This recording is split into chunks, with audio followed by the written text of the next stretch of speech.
Okay, so we're recording. Hey, you guys, welcome to High Heels and Destiny. My name is Naranda. We have Brittany on the line today, and I'm so glad to have Brittany a part of my platform. She's going to share her story today, you guys. Her story consists of molestation and rape. So I'm just so glad to have her on this platform. Brittany, say hello to everyone. Hello, everybody. Nice to meet you. Okay. Do you want to tell them a little bit about yourself, what you do? Anything Sure. So like she said, my name is Brittany. I'm a media specialist. Well, let me start by saying I love God. To all the honor, all the glory be to God. I'm grateful to have this opportunity to be on this platform to share my story. I am a daughter. I am a wife. I am a sister. I am a friend. I'm a daughter in love. I am all the things God created me to be.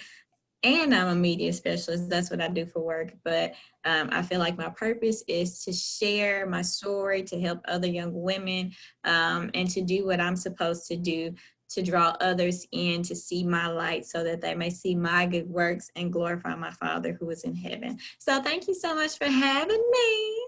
Not a problem. I thank you for just coming on board. So, Brittany, we would like to just thank you so much for sharing your testimony with us. Your testimony definitely, I watched your YouTube video, will be a blessing to men and women across the world. Molestation is a topic that you never hear people talking about, but it's coming now. It's very, very common. Back years ago, you didn't hear people talking about it. And I worked in the court system dealing with kids. And so we would have molestation cases that would come through all the time. And I'm like, oh my God, like you think that it happened in a particular race, but it happened in Black, African American race, more than you even can imagine. Like, it's not like a particular race that we would think like, oh, it happened in this race more. Like, it really, really happened in our race a lot. And when I was in the court system and I would hear these cases, I'm like, oh my God, like this really happened quite often, but you Mhm. never hear people talking about it. But now you're starting to hear people talk about it more. And in adulthood, it's kind of like one of those things, kind of like, it's almost everybody. You like, if you got some friends, probably more than half of your friends have been molested before. It's just that common now. It's like, oh my Mhm. God. So I'm gonna jump right on to it, Brittany. Can I speak to that point though? Yeah, Um, go ahead. I Yeah. think it's something that's been occurring, but I Yep. feel like people are now more comfortable talking about it.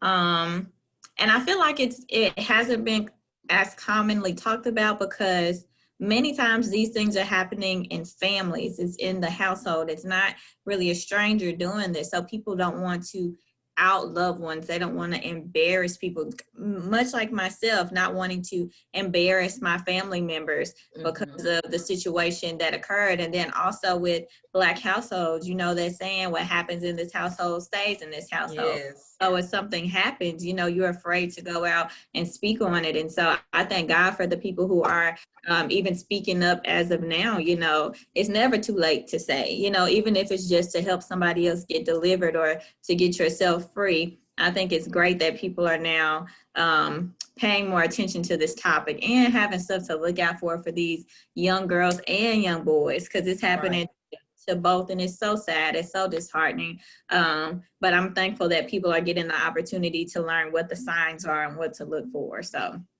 I completely agree. And that's something that's typical in our race. Like, what happened in this household stays in this household.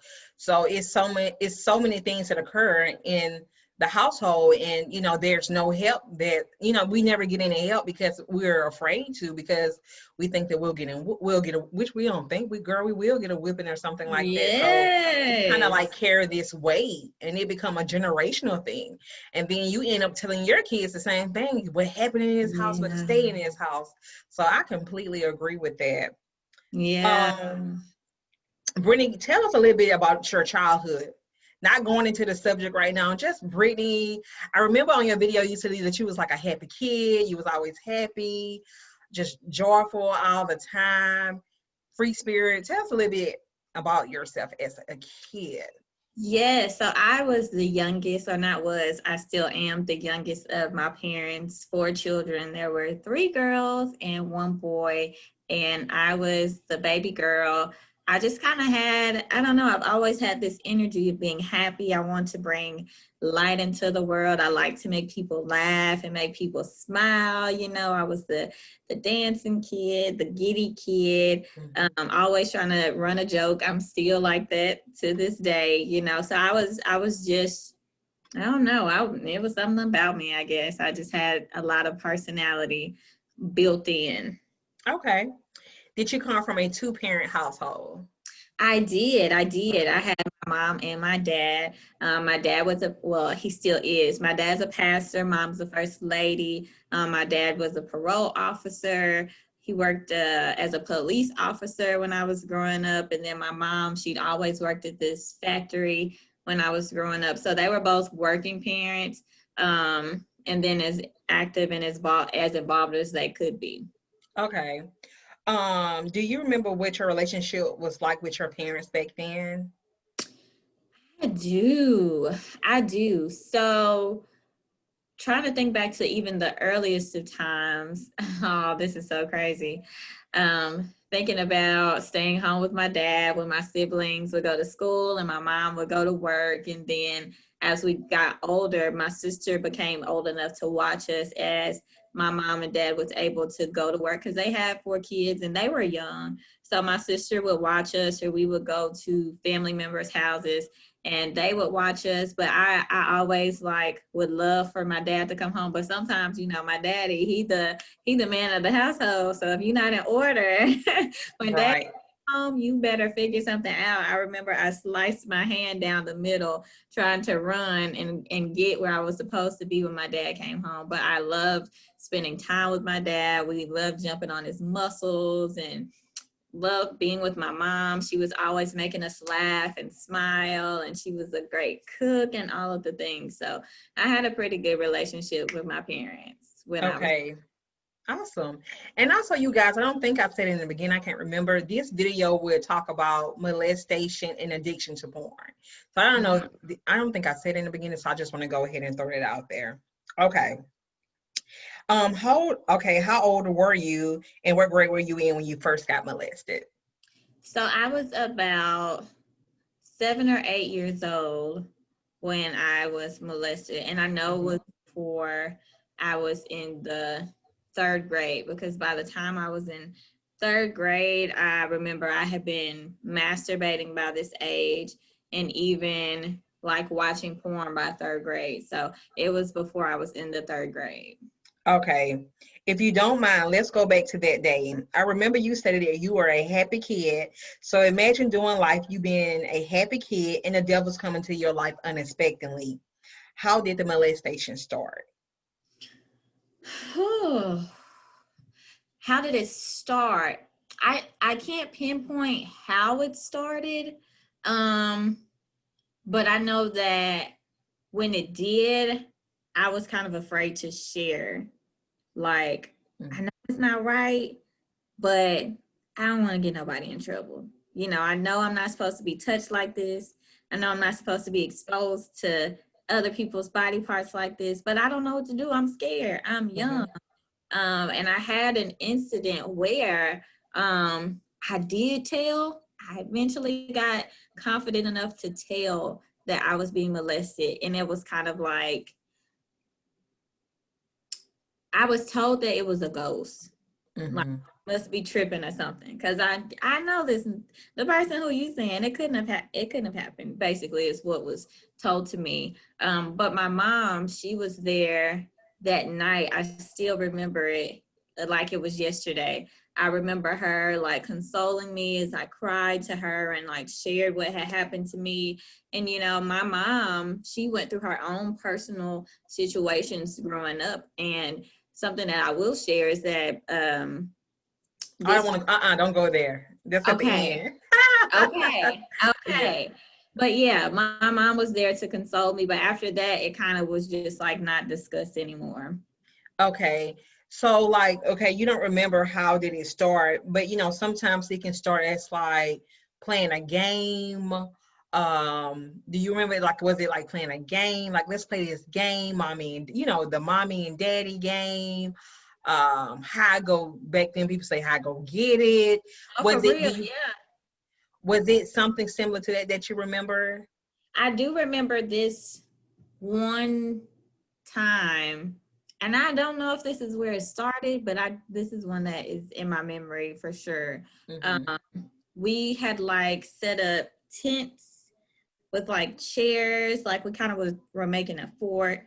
Mm-hmm. And it was me and this person, we were left, and they kept trying to kiss me. Mm-hmm. And that was when I was like, uh-oh, this ain't okay. So that was like the first time where it was like, okay, there's an attraction that's not supposed to be here. But I'm not knowing that, but I just know that that's not okay.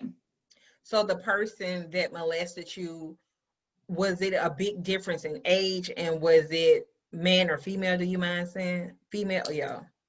It was male. The age difference, let me see. It would have been about 5 years, maybe about 5 years difference. And that's good that you say that, because, like, I think sometimes people feel like molestation can only occur when it's an adult. But for me, working in the court system, it can be a brother, a cousin. It don't always have to be a grown up. It can be someone that's right in the same age as you are. So Yeah. And I just learned that when I did my video for my testimony. Mm-hmm. I was researching child on child molestation, and it said that 40% of children who are molested, or 40% of children who are molested by other children. And That's those true. typically children who have been molested or touched or raped by somebody else or victimized by somebody else. So it's Mm-hmm. those children are getting the remnants of someone else who had already been victimized. That's very true. And we would hear a lot of cases like that. That's very, very, very true. It usually do occur, and it'd be like, it'd be sisters and brothers sometimes. And it don't Mm-hmm. always be the guy. Sometimes the girl can be the accuser also too. So it's not always just like the guy versus girl. Sometimes it can be the girl versus Yeah. the guy. And I'm glad you said that. That's a really good point. And I know we've kind of like banned the R. Kelly thing, but even listening to that series, uh, Mm-hmm. and how it was like he was molested by his sister, or she would tell them to come in here and lick on this and touch on this, even as young men. So like you said, it can be girls and boys and not just guys and girls, so that does happen. So you don't ever want to shut out a young man or make him feel like, you supposed to do that. Like, no, Right. be protected, especially as a young man. Right. I know you stated that your accuser was a family member. By you being young, did you think maybe it's okay since this was a family member, or did immediately you knew that, like, oh no, this not right? I knew it was wrong. Okay. It was wrong. Okay. Okay. No, this ain't supposed to be happening. But I just wasn't able to vocalize that. And I wouldn't call it like being weak, but it was the thought of, dang, I don't even know how to say this. I don't know the impact that this will have. But I definitely knew this was not something that was okay. Okay.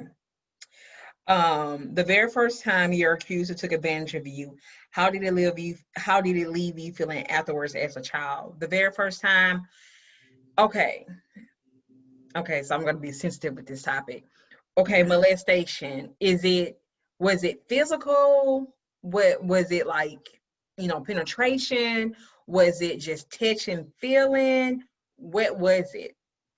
All It of was it is wrong, but I'm just trying to.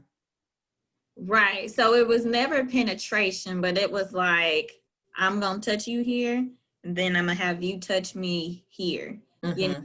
and then it was like that. And I think these are just predatory actions. I'm going to follow you. I'm going to watch you. I'm going to Mm-hmm. know if they never. I don't know. You just feel uncomfortable in the presence of that person now because Mm-hmm. it's like, I know what you want from me. I know why you're here. So it was that those physical interactions. how did it leave you feeling, if you can remember the first time, the second time, how did it like leave you feeling? To be honest, I thank God. I don't know how I felt. I don't know how Okay. I felt.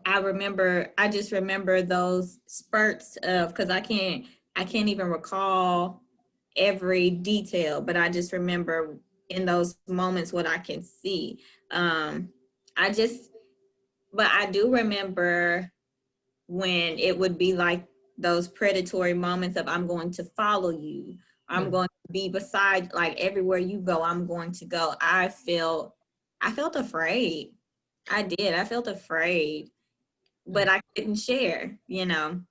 When you say follow you, do follow you mean I'm going to follow you in the house, around the house, or follow you mean like where you go, I'm going type thing? Which one does it mean? Both. Okay. Both. If I'm here, I'm where you at. And it's just like, well, you can't tell nobody because you don't want nobody to get in trouble, but I don't Mhm. feel safe. I don't feel safe. Right. Got you. Okay. How often did these events take place, and did these events take place at your home? Um, so I would say it wasn't just like a all the time, right? Hmm. It wasn't like a everyday thing. I would, as much as I can recount, it might have been 2 or 3 occurrences, but anything else has been wiped from my memory. And it wasn't for a long period of time. If I could recount, I would say it was within like a 6-month time span. Okay.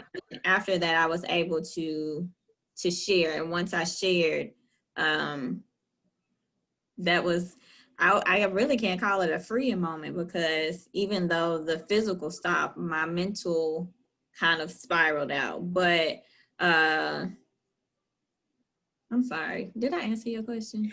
You did. You did. I asked you how often would the events take place. So yeah, you did answer Okay. the question. Yeah. Okay. Okay. And what you have, and I'm going to ask you this question, but you have already answered it. I have heard, and I heard this from working in the court system. I have heard that when you're molested, that your accused like to keep you close by, and you answer that already. That's a point. Yeah. That's a point. That's what they say in the criminal justice system. Well, those are cases that I have heard. Like yes. Like Mm. yeah, definitely so. And I have even heard where the child is molested, Mm-hmm. and the parent may feel some type of way, but the child grow emotional attached to their accuser. There's emotion there, like in a relationship, and then Yeah. they may not understand, like, well, why is this child feeling this way towards it, but their accuser, but they're emotionally attracted to them at this Yeah. point, because it's like an emotion, it's like a relationship. Yeah. I know Yeah. that sounds crazy, you guys, but that's the truth. That's real. Mm-hmm. Real. It's like I a was relationship. opposite. I was opposite. Get away from me. Um, uh, so Brittany, you are a young innocent child, and all this is taking place in your life. How does this start to affect you as a child? woo. It made me sad on the inside.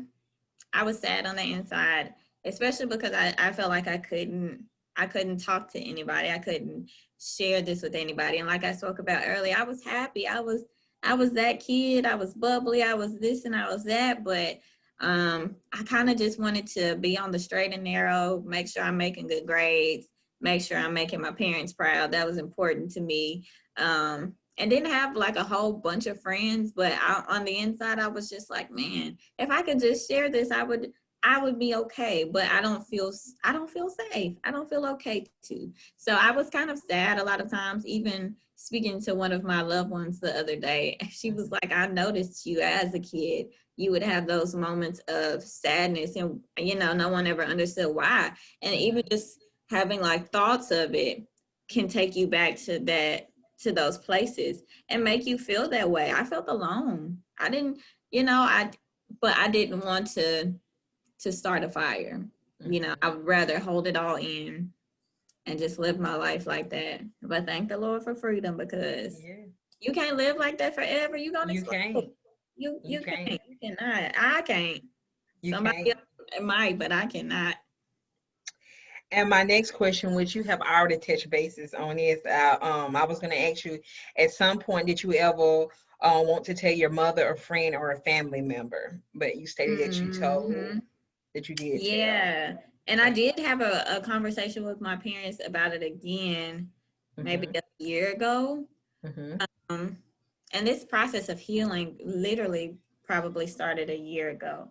And I Mm-hmm. had to share that again because after I had told them when I was younger, we kind of never had that conversation again. And so they really didn't know the depths of what I had gone through or dealt with until I started to speak with them about it on last year, and just sharing that they were so apologetic, like, and I wish I knew, I wish you would have told us, I wish you would have said this and that. And I hear them. I'd be like, I know y'all, and I love y'all. I appreciate y'all, but I just could not after, not after what I experienced. I couldn't. So Right.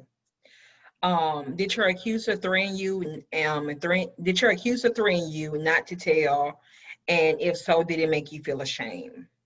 never, never. There was never a don't tell anybody. I was Mm-hmm. just, you ain't even have to do nothing to scare me. I was scared all by myself. So no, there was never that. Okay. We talked about you starting to masturbate in the third grade. Was this due to being molested at a young age? I believe that was in part what it was because I had already been being touched down there. It kind of, it awakens senses because I ain't never been touching stuff down here. I'm a kid. Mm-hmm. I'm not even thinking about nothing like that. But now after being exposed to this, it's like, oh, it's a whole new world. And can I talk about the other part, or are we gonna go into pornography at a We're different gonna point? go into that. Okay. So Yeah. I think that was part of it. Mm-hmm. Um, without trying to go into that part because that just spiraled a whole other thing. But I don't think I was masturbating like that until I was exposed to this other portion of it. So molestation didn't really lead to that, but it made it more so okay. Okay. Mhm. I remember you also stated that a church member introduced you to porn at a young age.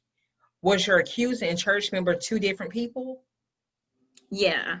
It was Yeah. two different people. Okay. Hmm. How did the person introduce you to porn? Was it like, let's So watch a movie, get some popcorn? Like, how did they, you know, how did they manipulate? Because they always have a tactic to manipulate to make you feel like, okay, we just about to do this. Like, what mhm. was that so transition it of wasn't introduced? it wasn't a manipulation because it was a few of us. We Okay. were around the computer and it was just like, let's watch this, it's let's laugh and talk about it, And and we all do that as yeah. kids. We all do as kids. We want to, like, you see people kissing and stuff on a movie, and then when you Hmm. start to see them doing that, then you want to watch a little bit more and a little bit more, and It then you're like, intrigues ooh, you. Well, for some yeah. people it intrigues you, for other people it don't do nothing. But for me, it was like that's what the situation was. Like, it's supposed to, for y'all, it's a joke, it's funny. I ain't never seen nothing like this. I didn't know they was doing this on the computers. I was like, oh snap, that's crazy. Right. People's exposing all their things on there. So yeah, that's how I got introduced to it though. Okay. When you started watching porn, was it an easy transition considering the fact that you were already being molested? Yeah, I believe definitely so because I believe had I not been molested, I never, that wouldn't have opened my mind to what else was out there. And so I did. I had started watching porn at a young age. Mm-hmm. Nobody knowing. I'm sneaking watching porn. Like, I will wait until everybody's asleep in my house, wait till all the lights go off, then I'm tiptoeing to the dining room to get on the computer Did and you ever get catch? huh? Caught? Did you ever get caught? No.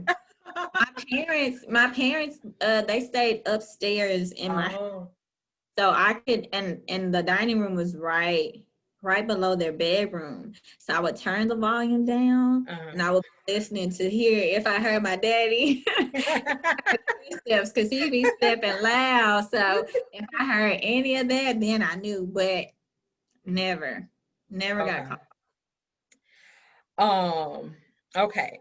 So, okay, you're in your third grade, you in class. What would come across your mind mentally, emotionally, and physically when you start masturbating in class? Like you in class, you're supposed to be coloring. And you just doing some other stuff. So no, but third grade was not coloring. Third grade was hard a little bit. We had to learn how to sign our name and stuff. Like third grade was a little bit more difficult. But I had done that once, and I still remember it because I felt like other kids were watching me, but I couldn't stop because I know what I was trying to get to. So I'm sitting here a kid, and I can't even tell you what was on my mind. Like literally, I just was like, oh, I need to do this right now. And so I masturbated in the middle of my classroom. Then afterwards, I was like, can I go pee? I gotta go to the bathroom. And I was like, well, thinking back, it's just like, girl. And I remember one time I was laying on my living room floor, and I was in, like, my family was in there. Oh, this is so horrible. And face flat on the ground, on the floor, masturbating. And my mom like sees me with my hands in my, and she's like, girl, get your hands out your pants. And I was like, maybe second or third grade, I can't remember. But that was the only time anybody had ever, like, my mama probably does not remember that at all. But that was the only time I got like caught masturbating. And I was just like, dang, I'm gonna have to go to the bathroom or something. But you're in the bathroom. Listen, I will go in that bathroom in a second. So how often would you masturbate as a child? Would it be something you do every day in your room? Much. School? So much. Every day. Like once I started, like I could not stop. Yeah. Okay. And well, would you already just answer this question? I was going to ask you, did you ever get to the point where you stopped masturbating in class, but you said that it only took place one time? Okay. And that it's in secret now, because as you get older, the kids around you, like maybe when I was in the 6th grade, I started hearing girls talk about like sex and stuff. And I was like, well, I'm not having no sex, you know. I was like, oh, this is embarrassing. Like people would laugh about porn. Like, do you watch porn? And I would always be like, no, you know, because I'm lying. But I'm ashamed because I'm hearing, you know, people talk about it. So it's something I'm definitely doing in secret and not sharing with anybody. Okay. Did you ever get to a point where you stopped? Oh, no, I'm sorry, I just asked you that. Did anybody around you see any possible red flags or notice any changes in your behavior? I don't think so. Because if they did, I felt like maybe they would have sat me down and talked to me. But I think I was good at shielding myself, to be quite honest. Okay. Because that's what I felt on the inside. And then even as a young person, you go through all those changes anyway. So it was that on top of dealing with just being a regular kid and dealing with your hormones and your puberty and your feeling ugly. I'm wearing these little glasses. I messed up with tooth. Like it was just a bunch of stuff. So no, I don't think so. Okay. So, okay, Brittany, you're growing up into a teenager. How does this start to affect your life, or did it even affect your life with the molestation and dating other guys? So growing as a teenager, one thing that I will note is that I was very embarrassed to take off my clothes in front of people. So I started playing sports, and we would be in the locker room. I would always wait for other people to get out of the bathroom. I don't care if they're in there boo-booing. I'm going to just be in here until they get done so I can change my clothes, because I never wanted anybody to see me. And even as a teenager, I never wanted like guys to kiss me. Like, don't touch me. Don't touch me. That's not my thing. And eventually I did. I like had my first kiss. I was in 7th grade or 8th. I was in the 8th grade, you know, and I might have kissed some boys like a regular little peck, but it wasn't a whole lot of nothing. Okay. Were you angry with all this taking place with the molestation, and being introduced to the porn? Were you angry at your family, yourself, or God for going through that? No, I actually just felt like this was something I had to live with, to be really honest. It's like, this is a part of my experience. And as I got older and even realizing now, everybody has their story. And I always think it could have been so much worse. It could have been so much worse than what it was. And I'm blessed because I didn't get raped, and I could have been. It's a lot of things that could have happened to me. And that's not to say that I'm okay with what happened to me, but I just know somebody has an even worse circumstance than me. So I'm never mad at God. Like, why would I be mad at God? He didn't do that, and I wouldn't be mad at my parents because I love them. All I've ever wanted to do is make my parents proud, make them proud of the young woman I've become. And even if I didn't share, I know that was a sad moment for my parents, but still, I would never be angry or upset with them because, y'all did y'all best. Y'all gave me everything y'all had, and they gave me the most important thing that they had, and that was God. I did have those moments of where I would be like, if my mom and daddy would have did this, if y'all would have been home more, if y'all had done this and this and this. But as I got older, it was like, they gave me everything. They can provide for these 4 kids. Like, I can't be with you every step of the way, and that's okay. Because God made sure I got what I needed when I needed it. So I'm never angry or upset at anybody. I'm grateful. If anything, I'm grateful. Okay, that's good. That's really, really good because some people hold that grudge and they'll be 30 and 40 and it's like it was your fault. And as long as you hold that grudge, it never give you the opportunity to be free because you're going to continue to carry weight and years and years and years go on and you don't open yourself up to be healed because the only way to be healed is to forgive and to release that. So that's really good that you're not allowing yourself to play the blame game, like it was your fault, and the reason I act like this is because it was you and you and Right. you, that you have allowed yourself to be free and stay free. A lot of people don't do that.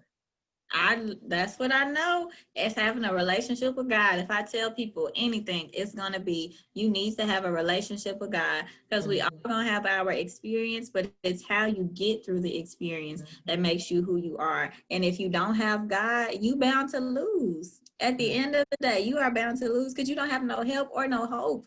I had hope in God. I have faith in God. Regardless of what I may have dealt with in my past, I know that there was something better for me. I know it's something greater for me. God has a higher calling for me, a higher purpose for me. This doesn't seal the deal because this situation happened. There's more to the story. So That's awesome. That's yes. awesome. That's really, really good. Bless God. Bless the Lord. Oh, okay. So what age did the molestation stop and when did the wait a minute. What age did the molestation stop at? And when did it stop? But you say it was 6 months later, so it didn't last long. So you're pretty much the same age. Yep. Okay. Okay. So you have moved on with life and met your husband. Life is going in the right directions. But now you married, but now you have an addiction to porn. All right. Let's talk about porn. Everybody porn, porn, porn. That's all you see. People talk about porn, porn, HUD, porn, this, porn, that. So let's talk about porn. Okay. Yeah. How do you know when you have an addiction to porn? I feel like for me, Uh-huh. it was something that I could not stop. Like I had to have it. I had to watch it. I had to masturbate. I had to get it out of me. It was like I wanted to hide it. and I feel like if it's something that you're not supposed to be doing, why would you be hiding it from people? Right. It's something that I just wanted to happen with me. I'm putting on headphones, I'm closing doors, I'm locking doors, like whatever I could do. And even if I couldn't watch it, I'm reading the books that have like these vulgar sex scenes because some authors, they be getting down with the sex stuff. So I was just all into it. So, and I had done it for years. mind you, third grade up until I got my master's degree. And that took me 6 years of college. So just think about it. From being 7 years old to being 20 something years old, all of those years I have been watching pornography almost every day. So it was a stronghold, to say the least. When you say that you had your headphones on, like, did you have a cell phone or something? You had the headphones on? What My you listen to? laptop. My laptop. Oh, Yeah, oh, okay. Because in when my you say dorm headphones, I'm room. like, what's your, okay. I'm thinking TV. Look, I ain't have the luxury of having nothing on TV. It's gonna be in a place where I can be secluded and I know ain't nobody coming in here. Right. Okay. Porn addiction is real, and I don't think people know it's real. And we discussed, which is my first time even like kind of putting it out there, that I used to have a porn addiction. I think and I never been molested or anything like that. I think it comes from sex scenes in movies. Like when you Mm-hmm. see movies and you see them kissing, and even though you know it be fake, it's just intriguing to you. And then, you know, back then you had HBO. So when my grandparents would go to bed or whatever, I did the same thing you would do. I would turn the TV down because they stayed upstairs. So I would turn the TV down, and you go to that HBO channel and Cinemax, and you know around 11 o'clock, they get it on there, you know, whether it's real Lord. or fake. So girl, let me tell you. So I'm like, I had the TV turned down, and see, my grandmom and my granddad walked really hard. So I would stand by Okay. the TV. So if I heard anybody, I can hurry up and turn off the TV. So it started from watching, like, you know, sitting in movies or whatever. And my parents never let me watch anything like that. But you know how a movie come on and a glimpse and they say cover your eyes and then you do like this and you know you Yeah. do like this because you're really looking. Or when your parents gone, you watching TV, or that's when VHS was back then. So you may remember a particular movie that had a sex scene. So you'll go get that and put it in the VCR and just rewind it to that part. Yeah. And Oh my so my word. mind started to get adapt to that. And so I think it's like going into high school, I started to like to watch it. So that's when like it was VHS. So if I would know anybody who got a VHS, like I would get the tape, and you know, and I had a TV in my room, and girl, I would lock the doors, and it became an addiction. But I never knew that it was an addiction until I got grown, and then I kind of like, I ain't did this in a while. And when I realized, and I had that moment, like I haven't, like, you know, gotten off on a, you know, porn movie in a while, I was like, oh my God, I was addicted. But I never knew I was addicted. But it wasn't to the point where I had to watch it every day. But it would be so many times in a week that I would watch it or whatever. And it became like a normal thing. And the urge come there, and you wanna watch it or whatever. And it don't be like 45 minutes. It may be 10, 15 minutes. You're watching it. It's like you just being able to fulfill that urge. Right. Yes. I'm talking about it was spring right up on you. It I mean, will. I It, got to do something about this. I got to scratch this itch. it will. It will. Mm-hmm. Um, okay. Is it okay ever to watch porn if you're single or married? What happens when you open up your spirit to start watching porn? Oh, I cannot speak for no other folks. But what I can say was that it was something that it was not conducive in my marriage because it was something that I wanted to do by myself. Like this was something I had done all these years alone. I'm not interested in watching nothing with you. This ain't got nothing to do with you. This is all about me and pleasing me. And that's not okay in a marriage. It's not okay to be selfish. And then not to be sharing with your partner, like you having these urges or these desires, like you're not being transparent. And that's what I kind of, not even kind of, that's what I had fallen into of just kind of like doing it, you know, on my lunch break, or, you know, I'm in the bathroom. You think I'm doing number 2 and I'm doing number 3 or 4. Girl, at work too. At work, I thought you said lunch break, right? Lunch break? No, I would come home on my lunch break. Oh, okay. I thought she was like in the bathroom at work. Okay, now look now. Because when you said lunch break, No. okay. Yeah, it would be like, and I'm trying to think because this was early on in my marriage when I was still doing it. So I'm trying to think of even what my was I let me see, where was I working? Oh, but I was in my dorm when we first got married, and then we moved out into our apartment. So yeah, and even then though it wasn't as frequent as I had been doing it.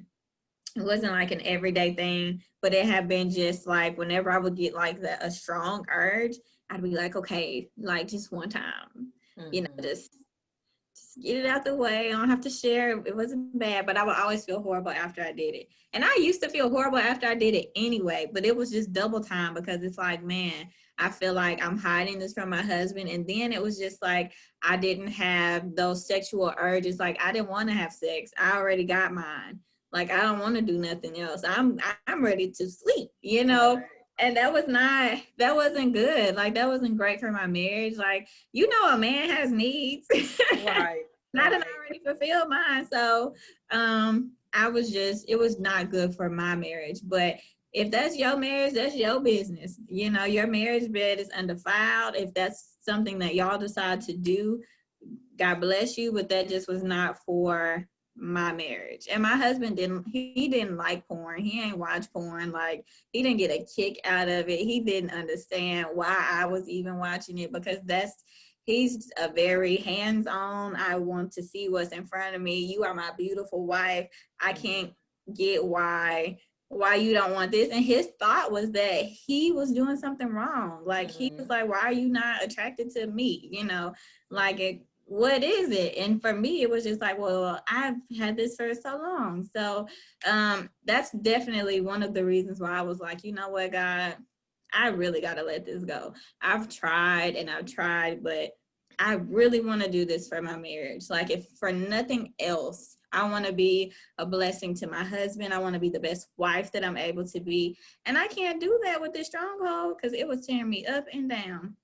You know, I have heard, you know, people that, you know, has been addicted to porn, whether you single or one is just bad because it just relieves spirits into you point blank period.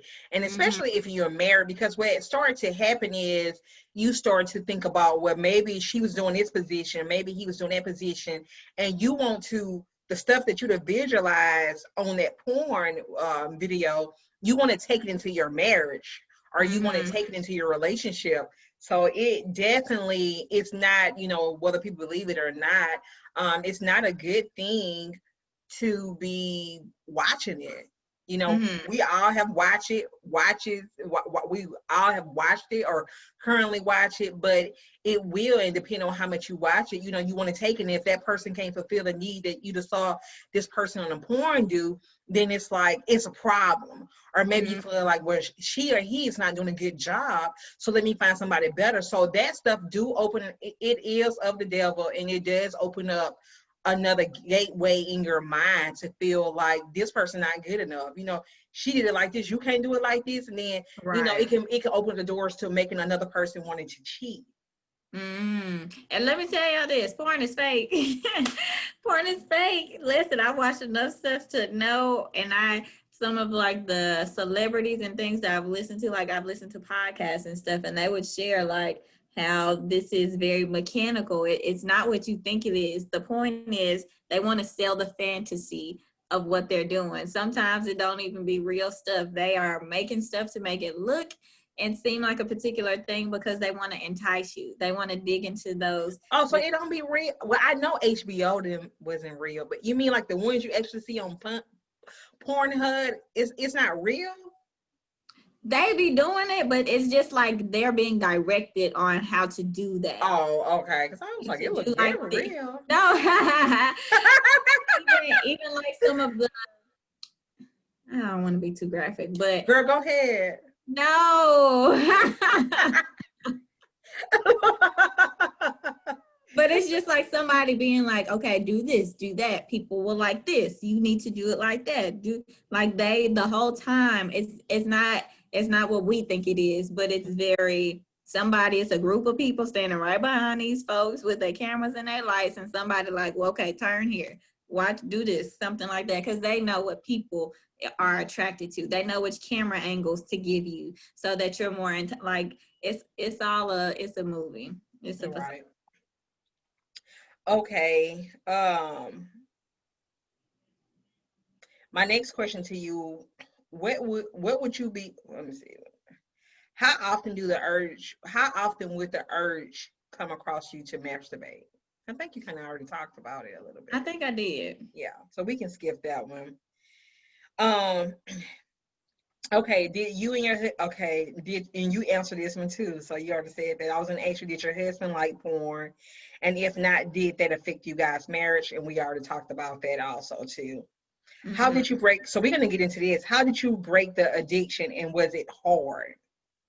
I didn't break it. The Lord did, and it was difficult for me to initially um fight against those urges that came, because they Mm-hmm. came, and I would be like, whoa, I cannot go back to what I used to. And I used to have to pray like, Lord, please remove this, please take this from me, please take these desires from me. And what I've learned is that even if you still do get an urge, you have to have a greater desire to please God than you do to please your flesh.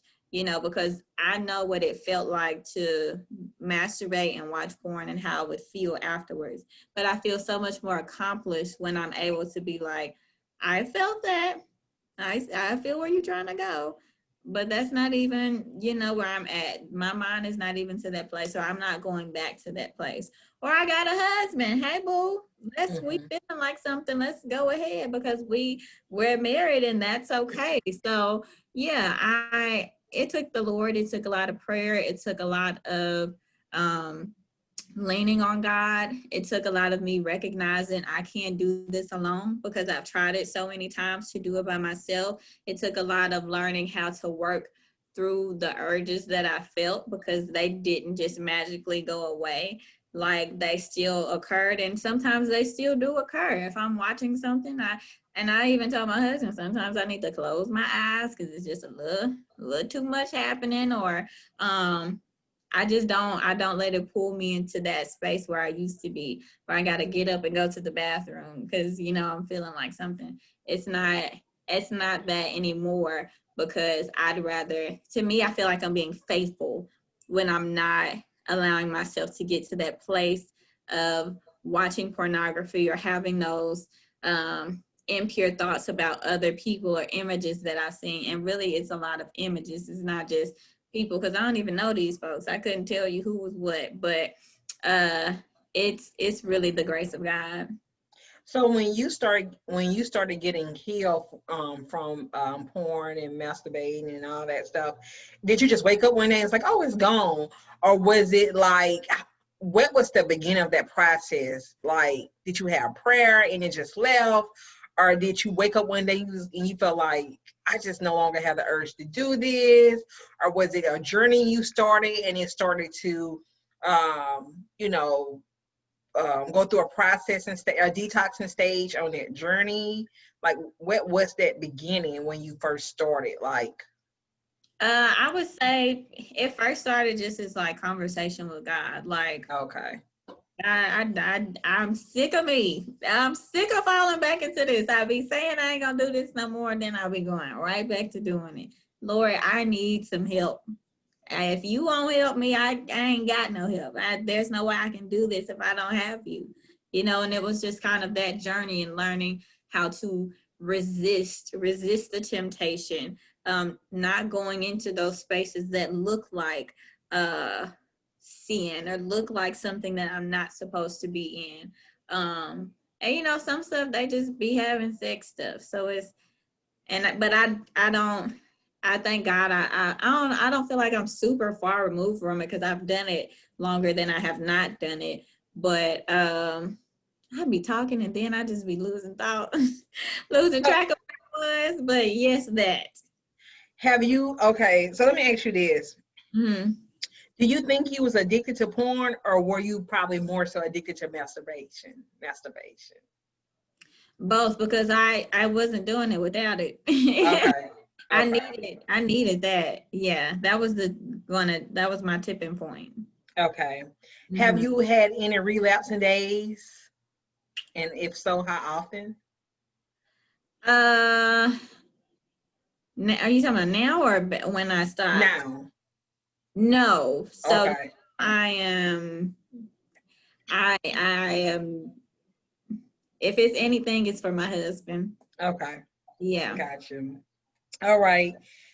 And you just basically answered this question too, because I was gonna ask you, do the urge no, you did not. Well, I think you did. Do the urge completely leave, or do you have to fight it? And you did. You answered it. You said that sometimes you have to fight it because the urge don't complete. Because I don't want people to feel like, well, when you get rid of something, you just don't think about it anymore and it just disappear. Because whatever, this is something that I have learned, that whatever your weakness is, the devil gonna always try to use it. It's gonna try to use it, towards you. So it's just never a place where you be like, oh, okay, I used to do that. Well, not say you used to, but the urge or desire just don't come across, because it still will come across, because the devil know that was your weakness at one point. So he'll try to have those moments where he'll try to use that moment to attack you, just to see, like, is she really strong? Can she really not do this, or whatever the case may be? So even if you're struggling, don't feel like, well, dang, I'm doing all this, but I'm still feeling like, no, like the devil still is going to try to come, but it's a journey. You have to continue to just move forward on it. Yeah.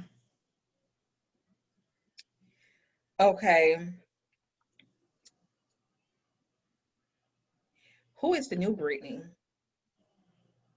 Ooh. You know what? Go ahead. What are you going to say?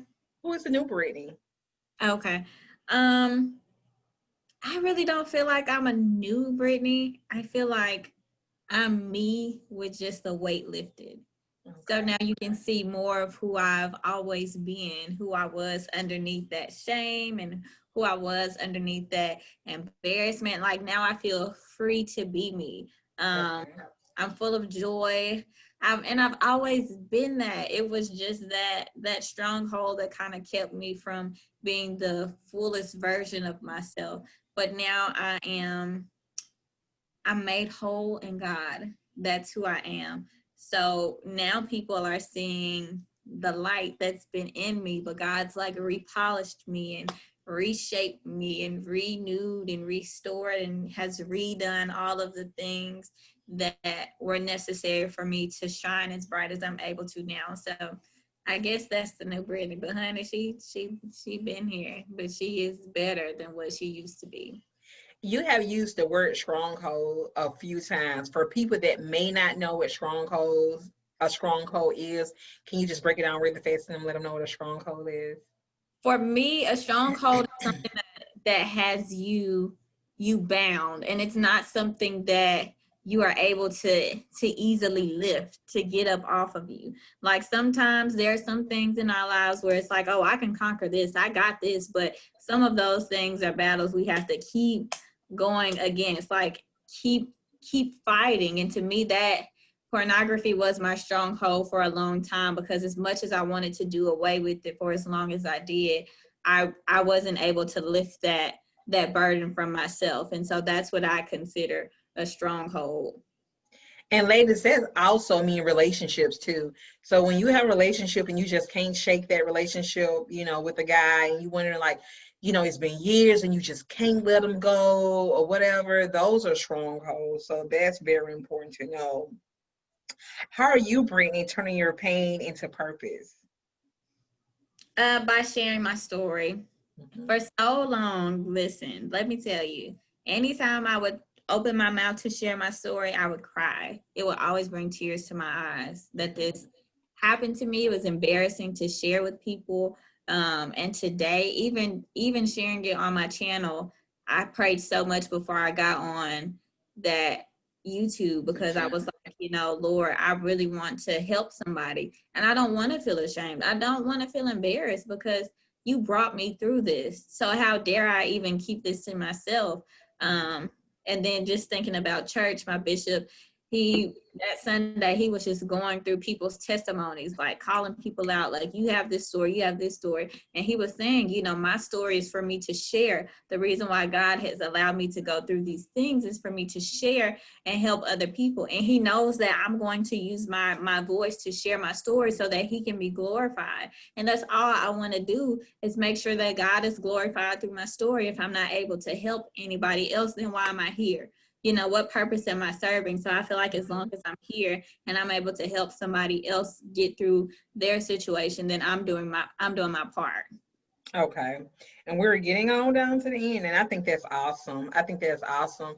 I definitely think that your story would, you know, help a lot of women, and a lot of women can relate, you know, whether it's not, you know, whether it's the porn or whether it's the molestation or just both of them. I mean, people can definitely relate to either one or the other.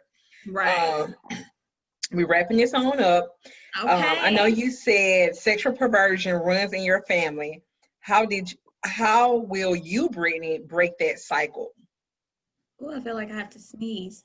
I break that cycle by speaking about my situation. I'm letting my children know this is why. Like, I know we had a conversation previously about your daughter not going to other people's homes, and I was telling my husband about that. And, you know, he was raised that same way. And so I was telling him, like, I want to have that conversation with my children. This is why you don't do this.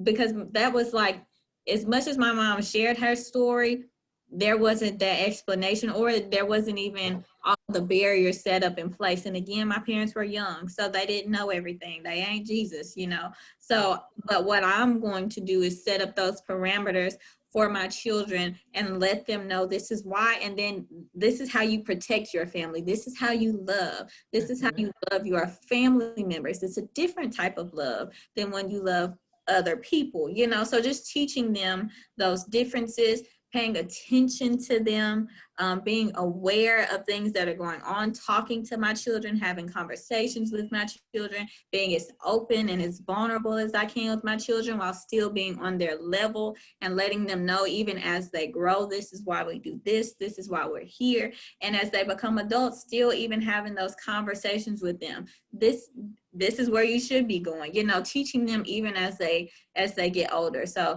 that's how I plan to break these barriers. Even with my nieces, I'm still having conversations with my nieces. I call my mom and I tell her, hey, y'all need to tell the girls about their body parts. It's not okay for people to touch them like this, you know. And if ever you feel uncomfortable, come to me, you know, feel comfortable talking to me. Open up those doors of communication for your children early, so that when something does happen, or if something does happen, they always know they have a safe space in you. And that's what I want to be, is my children's safe space. You don't have any kids now, right? No, I do not. Okay. And it's good that you said something. Oh, I remember a pastor preaching about having a conversation with your kids, because as parents, sometimes we'll tell our kids, well, I said don't do that, and that's that. But we never open up the door and say, well, hey, this is the reason why I'm saying not to do this. This is what can happen if this possibly happened. So, you know, because kids is going to rebel, and they're going to feel like, well, since my mom's not going to do it, so I'm going to do it anyway. And then that can lead to just a nasty situation. But really just being able to have that conversation, say, hey, I love you. This is what happened. This is what happened to people. Or, you know, this is what I may have experienced, or somebody else may have experienced. This is the reason I don't want that to happen to you. But being able to have that place. And I think I was listening on the radio or with an article, like, you need to let your kids know their body parts. Like, breast is breast, the vagina is vagina. Because what happened, I read this story or something, and it said the little girl, instead of her knowing her, you know, private part, she called it a pocketbook. And so for the longest, she kept telling people, somebody touched my pocketbook. So they were thinking like it was a pocketbook, you know. So all this time she expressing this, but no one ever knows that she's really talking about her vagina. And I know that we like to give our body parts when it's kids, you know, little cute names, but it's really important that you say, hey, this is breast, this is your vagina, this is your penis, or whatever the case may be, so that they can come to you and they tell you this, or whatever the case may be, you know what they're talking about. If you saying and this is a hot dog, and the kid come on and say, somebody touched my hot dog. You're like, well, boy, you greedy. You didn't eat it anyway.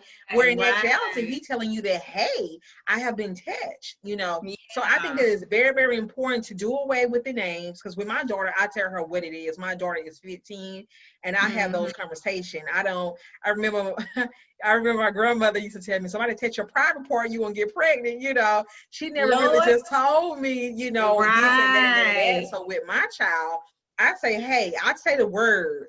I say this. I don't use the baby words, none of that stuff. This is what happens, sex, oral sex, and all this type of stuff. Because if they don't know, you know, if I say, well, somebody put somebody in your mouth, then this is, no, I'm going to say, this is what happened. I'm going to give her the actual word, you know, for what it is. So it's really important that you go ahead and name those parts as though they are. Exactly. Yeah. Yeah. That's good.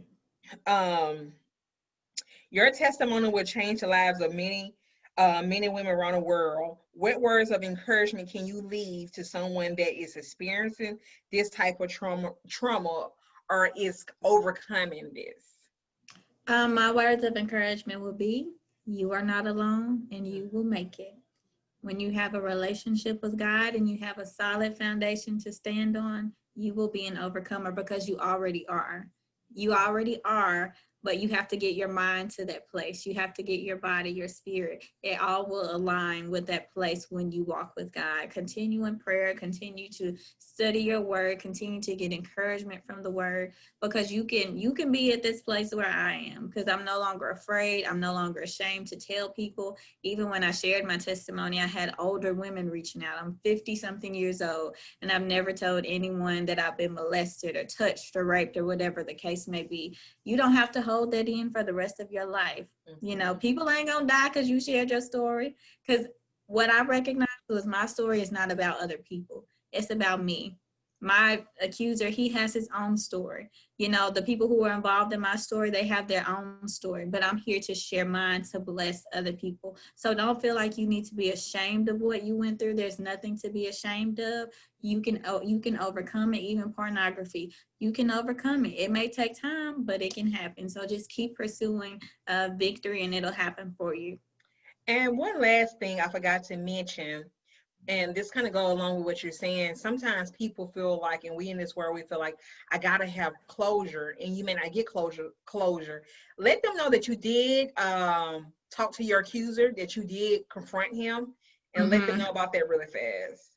I did. So I did confront, and I wanted to say I forgive you, because for me that was one of the landmarks to my healing, because I wanted to say it out loud. Like, it wasn't enough for me to say, God, I forgive him, because I did that too many times, and it was still like, I had to say it. And so I did. And once I said those words, as nervous as I was, I said, I forgive you. And what the response was to me was, I forgive you too. I never got an apology, but I'm okay with that, because the healing was for me. Because I said those words, I felt whole. I was like, God, I did it. I told him I forgave you. I feel so much better now that I'm able to even just express that to that person. You know, that was personal for me. And so I gained freedom even just in that. And it's okay that I didn't get no apology back. I had to be okay with that. And I was fine. I was like, well, that's your story. But my part is that I did what I was supposed to do, what was good for my conscience and what was on my heart. So even if they don't apologize, that's them.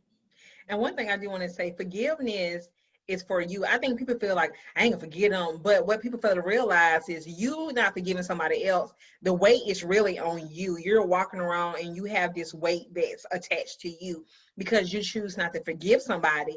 And what happened is, you walking around, you got this weight, you got this grudge, you're angry, but at the same time, they walking around and they living their best life, and they don't even know that you're mad, and ain't nobody mad but you. And then you like giving that negative energy to everybody else because you're angry. But forgiveness does not, and I want to say this, that forgiveness does not make you weak. It makes you strong. It makes you strong. So it's definitely for you. So I really appreciate it, Brittany. Let them know about your YouTube channel if they want to follow you on YouTube, Instagram. Do you have a Facebook? Because I tried looking for you on Facebook. I recently changed my name to Brit Out Loud. It's Brit Out Loud. Oh, okay, so I'll find. Okay, that's your business Yeah. page or page? My regular personal page. Okay, so I've seen your friend request. So let them know how to find you on social media, YouTube, however, if they want to contact you, via social media. Okay, again, thank you so much for having me, Miss Not a Naranda. problem. A pleasure being a part of your channel. God bless all of you who are watching. Thank y'all so much. If you stayed even until this part of the segment, please support Miss Naranda. She is doing an awesome work, blessing other young women like you and me. And so it does not hurt to support someone, small Black businesses. We out here, Black Yes. shop with her, get your teas, get all your merch and the things. If you want to check me out, I'm at Brit Out Loud on Facebook, on YouTube, and Brit_Out Loud on Instagram. All righty. Well, Brittany, I appreciate you so much from just, coming onto the platform, because when I reached out to you, when I saw your video, I was like, And I was like, should I ask her? Because when I watched it, I was like, should I ask her? I don't want her to think, And so when you was like, hey, I would be delighted to do it, I was like, I was so excited about that. I was like, that would be awesome. Yes. As many people as I can share and help, that's all that matters to me. I appreciate it. I appreciate it so much. I appreciate you coming on here. I appreciate your time that you have. Today's your off day, and you gave me some of your time. And so I appreciate it also too. I do. And so I would definitely be in contact with you, and we'll continue to talk. Yes, always. God bless you. So you guys, thank you guys for tuning in to High Heels and Destiny. You guys have a great day. Bye, Brittany. All right, bye.